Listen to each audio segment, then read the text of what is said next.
Guys, it's your girl Kizzy Rock, and yes, Kizzy Rock is my birth given name. Happy Thursday morning, guys. Want to say hey to all my subscribers, new as well as seasoned. I got a word for you. Tap in. Happy Thursday morning, guys. Still fairly early. I want to talk to you guys about several things. I want to speak to you guys about the importance of reciprocity. I want to speak to you guys about blocking loved ones, including that toxic parent. And I want to talk to you guys about that ex who wants back in. He knows what time it is, right? Okay. So let's start with blocking parents. Or I'll just say loved ones. It doesn't have to be parents per se, but loved ones. So it's almost like this unforbidden fruit of you can't block or put boundaries up with loved ones, parents, etc. Even though they can be very, very toxic. So it's like, let's just say you have a father who, let's just say he's never been in your life, and currently you're an adult, you got your own kids or whatever, but he's constantly falling down drunk, pissed up, honey. Excuse me. Constantly falling down drunk, whatever. Like just calling your phone 3 o'clock in the morning because he's reminiscing about the days he weren't there. Now like all this nonsense, right? And it's just like, listen, right? I've already forgiven you, so you should be happy that I've forgiven you. But it's almost like now they want to get annoyed with you because you're just not in a place where you can just let them cross boundaries. It's almost like they're still using that thing over your head, like, well, I'm your parent. So you feel guilty, even though this person is keeping you filled up with all type of emotions, maybe anger because they're just doing crazy stuff or saying crazy things. But when you talk with them or when you're in their presence, there's something that's triggering you. And of course, sometimes that trigger is some of the things that they just weren't there for. Sometimes that stuff can just be planted in you, and there are certain things in addition to what they're currently doing by triggering you with their current ways. But sometimes it's even the things that they may say or may do or may not do that's going to also bring you back to that seed of when they weren't there. Say, for example, this father, he's drunk as a skunk, but he has a great job. Excuse me, guys. Please bear with me with this pollen or this allergies. Okay, so let's just say that he has a great job. So he has money. Mind you, remember, he was not there for you in childhood. He wasn't paying child support. Can't even find him. In fact, he's probably taking care of another person's family. Now he's trying to make his way back in your life, and you ask him to borrow money for a light bill. He has it. You know this. He has the money, but he's not giving you the money for whatever reason. He may just have it. I don't know. He might have a great reason, but it triggers you because it's almost like, wait a minute, hold up, because you didn't even pay child support when I was 5. So if anything, you should really be willing to help me now. But he's just not willing to do that. Instead, he's throwing that thing up in your face like, well, that's the past. That's the past. You keep telling me I wasn't there. That's the past. As if that makes it easier for you or somehow because it's the past, it's supposed to just soothe that wound that he planted, right? And so it's like it's triggering you.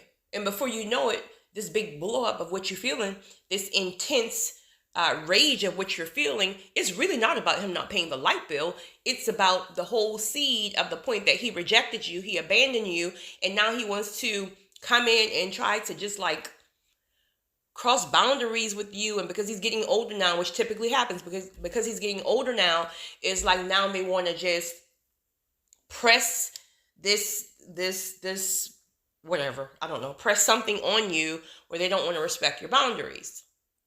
But now it's affecting your marriage because your husband is like, listen here, your drunk dad can't be calling here 4 o'clock in the morning, waking everybody up, acting a fool, pounding on the doors. So now you got issues in your marriage, right? You try to let him get some time with the children because a lot of the times when they aren't great parents, they tend to be great grandparents. So now you're taking your kids around. You tell him not to drink when the kids are there. You come back to pick your kids up. Honey, he's on that floor. He is pissed up. Honey.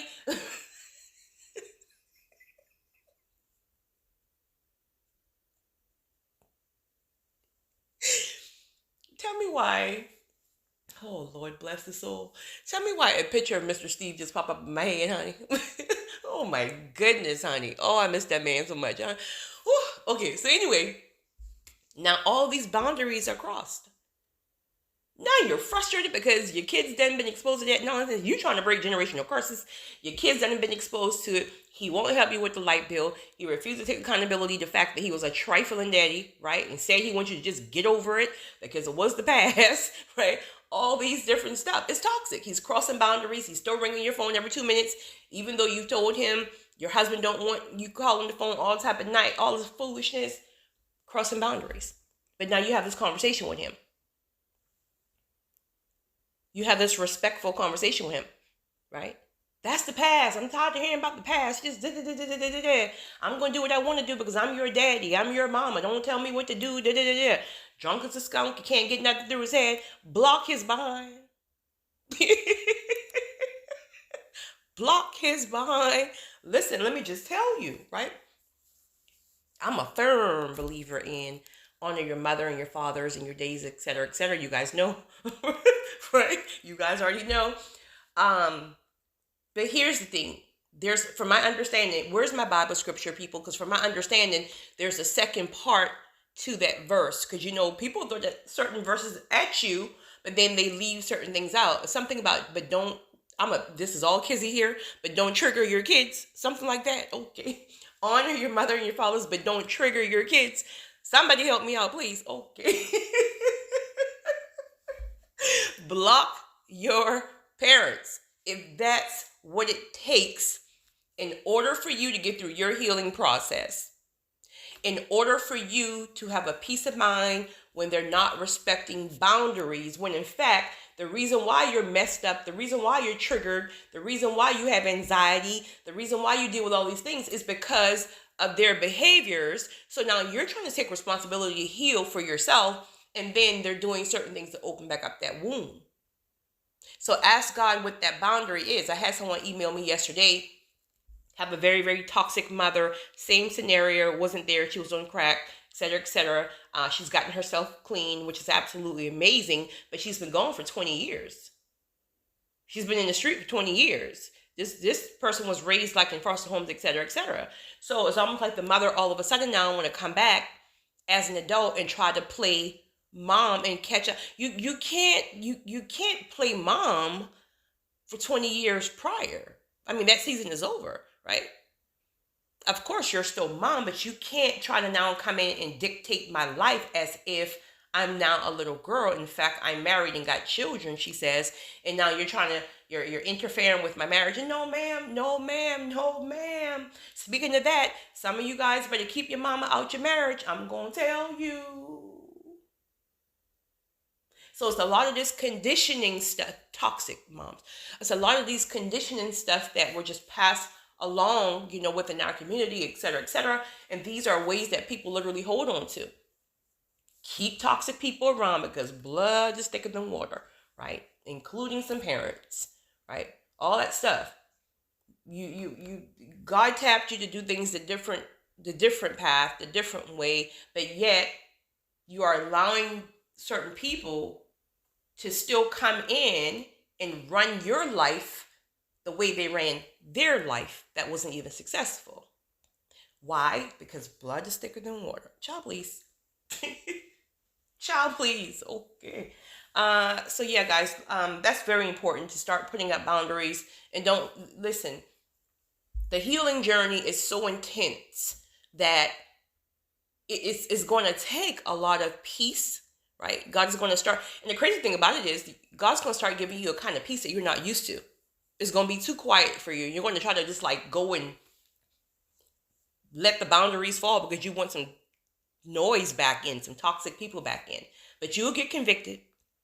You'll get convicted, right? So pray about it. Ask God, what is the boundary? Is it cutting off completely? It may not be that. Is it just blocking that number from 5 p.m. until the next morning, so they don't ask God, what is the boundary? Right? You're going to only see the children on my watch when I can be there to be sure you're not smoking crack in front of them.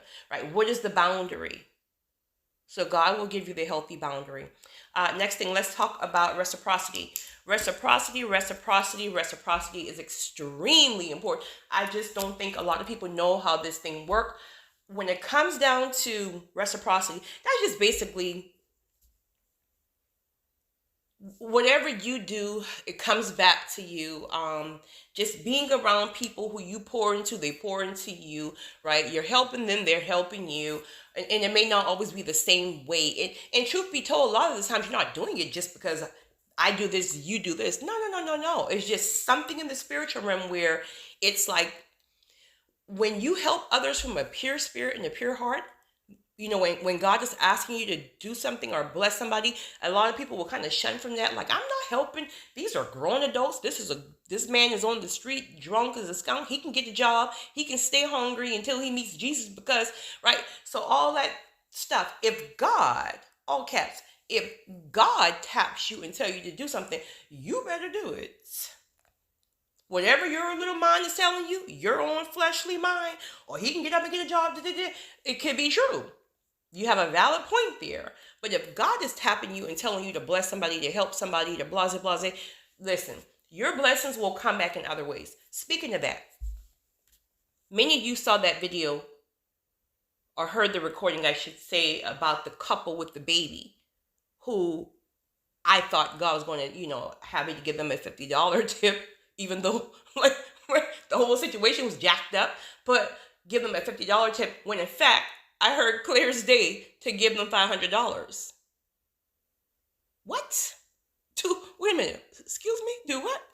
Make a long story short. That money has been quadrupled since then.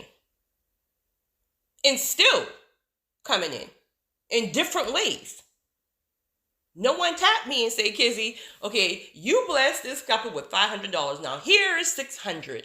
No. Completely different avenues. Completely different avenues. Quadruple. And still rising. So you see? Did I want to just give them? No, I could go and put that towards my new bag. But God said, bless them. They need to find me. They need to see me through you. This is going to bring, because you don't know what the other person is going through. The other person may really be struggling with something. Like, is there a God? Is there not a God? Is there a God? And boom, God allows you as a person, as a vessel, to do something that then certifies that, wow, I just asked God for a sign that he's real because I'm struggling right now in this dungeon. I've been praying and I haven't heard anything from God. So at this point, I don't even know if God is real. And boom, God shows up. So and that can happen in 1,000 different kind of scenarios, right? That's just one. So reciprocity is truly about when God is using you as a vessel. First of all, you selfish people, and not just selfish as in selfish, but I mean those people who fists are locked. I'm not helping nobody. As a matter of fact, I'm not even helping my own family. If it ain't me in my household, I'm not helping anybody. And it's this mindset of if you latch on to every single thing you got that is going to secure you in the future. Really? And these banks are just tanking, like literally out the blue, people losing millions of dollars out the blue. Like, and you think that you're safe because of your own physical and fleshly, really? Honey, the best place, the most safe place to be is in the will of God. Because when everybody else is struggling in the pandemic, God will literally bless you. Do you know how many people became very successful during the pandemic when other people were losing their jobs? And I do know that also, because this is coming in my spirit, there's some other things that can come into play with that. Trauma triggers. Think about a person who their parents were just whatever, trifling, on drugs. And let's just say this child literally had to leave home at 11 and literally fend for themselves on the streets, sleeping in the streets, right? Can't even find food, can't find nothing. So as an adult, it's almost like whatever you have, you're going to cling on to that thing for dear life because you're thinking about the times you didn't have. You're thinking about the times that there was nobody to take care of me. I had to take care of myself. So now I can't help anybody else because I'll never want to go back to feeling that feeling of being desperate and hungry and not having enough then. So you lock on to everything. And if God tells you to give this homeless man $1 because he needs a water and you're like, he can find a job, God can snatch yours and give it to the homeless man. Play with it. It happens all the time. Play with it. God gave you the job. God gave you the business or the idea for the business. Yes, you work hard. Absolutely amazing. But don't leave God out of the equation and make it seem like this is all yours, all yours, all yours. Listen, anybody who is tapped in, you know this ain't yours. This is God. So if God tells you to do something, it's important to do it. Reciprocity will keep your blessings coming in. Again, I describe it as a Ferris wheel, my own little visionary mind. It's like a Ferris wheel. Like those Ferris wheels, those big Ferris wheels at the fair, how they just go round and round and round and round. Nobody's falling off, hopefully. Nobody's falling off. It just keeps circling and circling and circling. Another thing's coming to my mind. On yesterday, I had not a meeting, but I had to meet with somewhat of a, not a business partner, but something. Make a long story short, she had read my book. And she said, Kizzy, I read your book, and I just kept thinking to myself, I kept asking myself, how did this girl, she said girl, she's older than I am, but whatever. She said, how did this girl get all these clients? And like, these are potential clients that were like, more like, quote unquote, privileged people or this and that or whatever. And I said, well, you read the book, you said. Did you see how much I do? Do you see how much I sacrifice? Do you see the times I had to work for free? Do you see the time, like, you saw all that, right? You read all that, right? That's reciprocity. I'm not watching a clock when God calls me to something. I'm not discarding a patient if they can't pay me. Because God catch it up and he blesses it on the back end. That's reciprocity.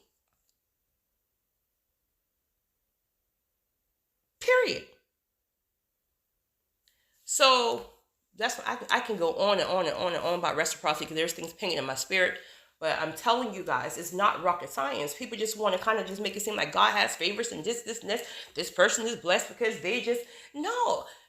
When you're tapped in and you are allowing God to use you, even though you feel like you're still struggling trying to identify your purpose, the fact is that you are a willing vessel. And whatever God is asking you to do, it don't have to be financial, whatever God might just saying you to give a word to somebody, right? You see this person, you're pumping gas, and the person next to you see this person's spirit is down in the dumps. How do you know it? Because you done been there.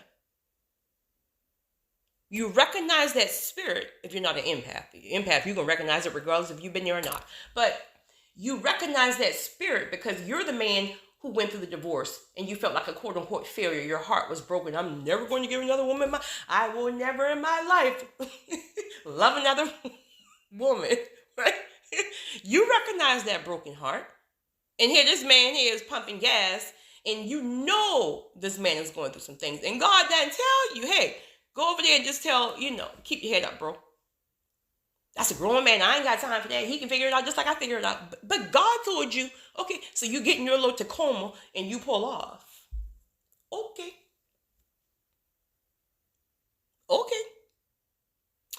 So that's that. Next, that ex who wants back in. Honey, all of them. Ain't nothing happening. Okay. So, Kizzy, this is not. Okay, sis. I had a good sis. You don't have to comment because I don't call names, but you typically tell on yourself. But if you want to, by all means. So I had a good sis. No, never mind. That's not you. I'm thinking about somebody else. I had a good sis who emailed me in regards to an ex who's wanting back in. In fact, they have a child together. I think they have kids together, but the youngest is very young. I think like 2 or 3 or something like that. They broke up. He broke her heart. She knew that God had told her not to mess with this child of God when she did, but she was real enough to say that she's one of these people that when she wants what she wants, she wants what she wants. And even though God was convicting her head off, it's like she kept ignoring it because she didn't want to listen because she wanted what she wanted. And so she got what she wanted. And she also got a broken heart. He left her for somebody else. he left her for somebody else. Now, and again, I've never experienced that, thank God. But I've heard that's one of the when you get left for somebody else is one thing you get cheated on, but when you literally get left for somebody else, I heard that's literally a whole grieving process that feels like a death. And so she'd been there, and she said it was very, very, very, very hard. I don't know how long they were split up, but he's now coming back around. She said she can also see some change in him. She was very planted on her healing season. She's finally being able to hear God or focus on God and tap into purpose and really heal those areas that even allow her to get caught up with him in the first place. And she wants my opinion there. Now, here's my opinion. Since I did email you and tell you a few things, but I'm going to add a few things in. Personally, this is personally. This is not spiritually. This is nothing else. This is personally. I just don't backtrack. That's just me. Personally, I just don't backtrack. I just feel like, for different reasons, I feel like if God wanted us to go backwards, he would have put our feet on the opposite direction. Now, granted, I'm sure, I've even heard about situations where people, remarry or get back together again, and it is better than ever. I've heard that. I've never experienced that because I've never went backwards. And then again, there's something in me, honestly, where it's just like, I don't know. Even if I would consider the idea, it's just something internal in me that there's just nothing else there. I guess because I give everything throughout the relationship. Like I give it all then, right? I give it all then. I give you my all. So when I walk, there's just nothing in me. I'm depleted. I'm empty. And so when we're trying to revisit a conversation about can we make something work, I'm still empty. But it's all love. Seriously. Every day wasn't a bad day. Truly, I wish you the best. Honestly, right? I don't have an ex at all who I dislike or who I hate or I wish this would happen. No. Honestly, I really don't. Seriously. So that's me. Am I against it? For me, I guess, yeah. But for anybody else, if it works. Here's my thing. We all know that people can put a front on all day long when they went back in or if they screwed up somehow. So it's like, okay, you see the change in him, but and I'm not saying that he didn't change because sometimes people do change, right? But what is this change about? Is this change for him? Because that's the change that sticks when people change for themselves. But when people are changing because you give them an ultimatum, that change is temporary just to get back in the door. And once they're back in the door, the same old foolishness. Also, why do he want back in? Did the old girl break his heart? Did that karma hit him? And you're just the safety net? So now he can come back up and lay up in your bed just because, she let him go. He laying up in the bed with you, but he's really thinking about the heartbreak that old girl gave him. Now, when old girl hears about he's back with you, right? Because women can be petty and catty, right? People want what they can't have.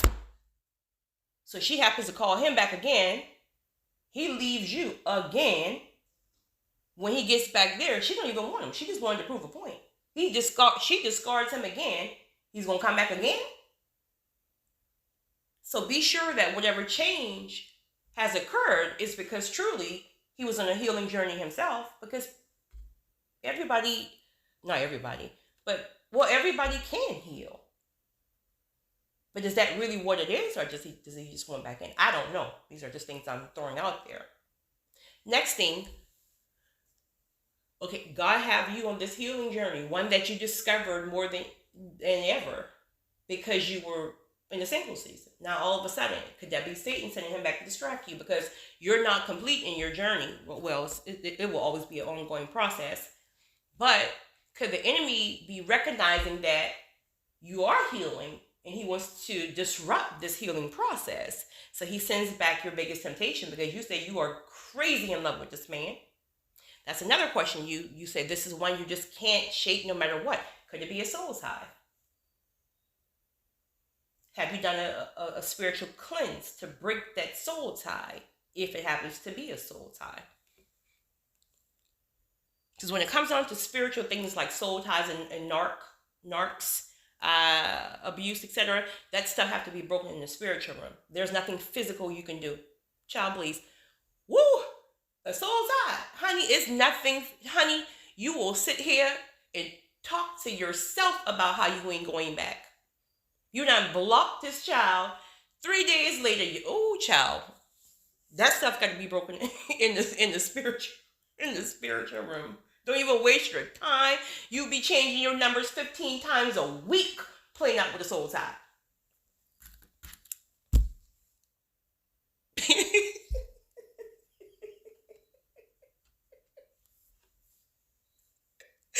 But honey, when God directs you to do that spiritual cleanse and you break that soul tie, honey, you discover peace like you never discovered before.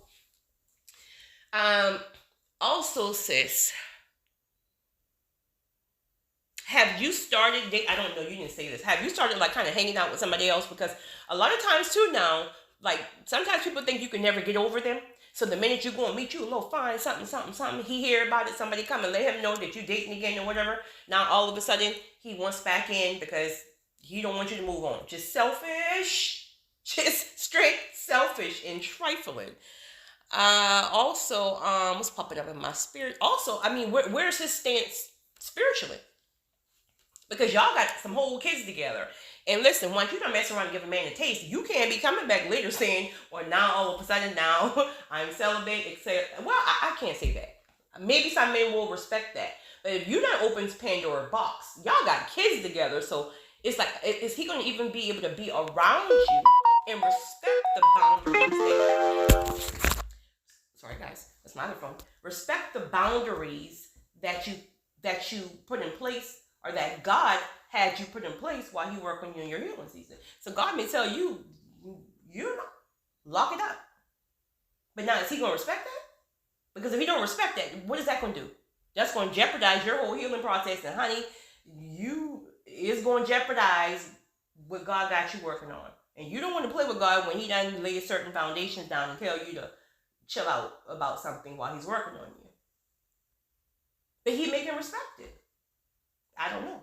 If He can respect it, and if He's not disturbing your healing process, and if He's not trying to pull away your time from God, so let's just say God called you to fast this weekend, and He's hitting you with the let's go out to dinner, because you know men like to feed, that's when we married, right?